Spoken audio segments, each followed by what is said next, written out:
मान्यवर मैं भाजपाइयों के लिए, भाजपाई मित्रों के लिए एक गाना गाना चाहता हूं कि देखो ऐ दीवानों ऐसा काम ना करो, राम का नाम बदनाम ना करो, राम का नाम बदनाम ना करो। इस जी राम जी योजना के नाम पे पूरे देश में आप लोगों का जो भ्रष्टाचार है, हम नहीं चाहते कि वो हमारे आराध्य भगवान श्री राम के साथ जुड़े।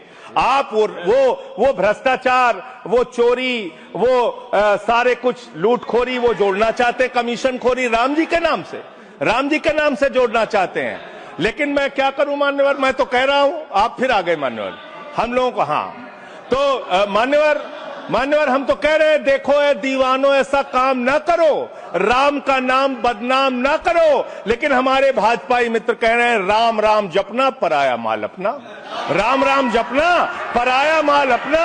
इनका ध्यान लूटखोरी और भ्रष्टाचार में लगा हुआ है। इस कानून में क्या लिखा हुआ मान्यवर, इस कानून में लिखा हुआ है, इस कानून में लिखा हुआ है मान्यवर, इसमें लिखा हुआ है कि 40% हिस्सा राज्य सरकारें देंगी, 60% हिस्सा केंद्र सरकार देगी।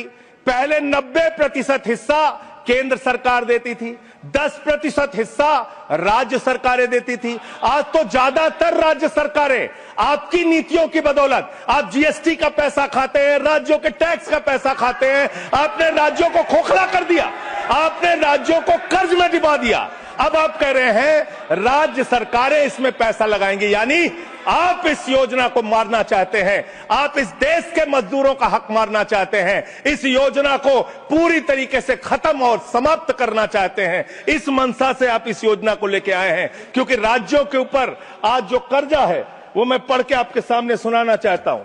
तमिलनाडु 8,34,000 करोड़ रुपए, उत्तर प्रदेश 7,69,000 करोड़ रुपए, महाराष्ट्र 7,22,000 करोड़ रुपए, पश्चिम बंगाल 6,58,000 करोड़ रुपए, कर्नाटक 5,57,000 करोड़ रुपए, राजस्थान 5,62,000 करोड़ रुपए, आंध्र प्रदेश 4,85,000 करोड़ रुपए, गुजरात 4,67,000 करोड़ रुपए, केरल 4,29,000 करोड़ रुपए, मध्य प्रदेश 4,18,000 करोड़ रुपए, तेलंगाना 3,89,000 करोड़ रुपए, बिहार 3,19,000 करोड़ रुपए।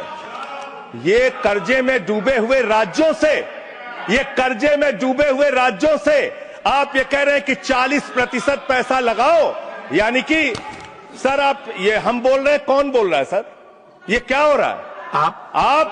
मैं आपसे पूछना चाहता हूं, राज्य जो कर्जे में डूबे हुए हैं, जो आप बोल रहे हैं वही रिकॉर्ड में जा रहा है।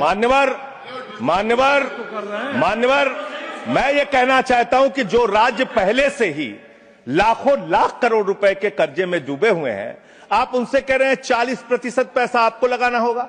आप इस योजना में कह रहे हैं कि आप एरिया तय करेंगे, एरिया आप निर्धारित करेंगे कहां पे ये आपकी स्कीम लागू होगी या नहीं लागू होगी, इसको आप तय करेंगे। ये कितने 125 दिन की आप बात कर रहे हैं मान्यवर, आंकड़ा उठाकर देख लीजिए, मंत्री जी यहां पर मौजूद हैं। 100 दिन के रोजगार की गारंटी है मनरेगा योजना में, लेकिन औसतन पूरे हिंदुस्तान में 50 दिन से ज्यादा रोजगार आपने नहीं दिया। आपने मजदूरों के साथ धोखा करने का काम किया। और आंकड़े ये बताते हैं कि आपका जो बजट का निर्धारण होता है 12 करोड़ लोगों के लिए 267 रुपए के हिसाब से अगर आप मजदूरी निर्धारित करते हैं तो करीब करीब 3,13,000 करोड़ रुपए बनती है।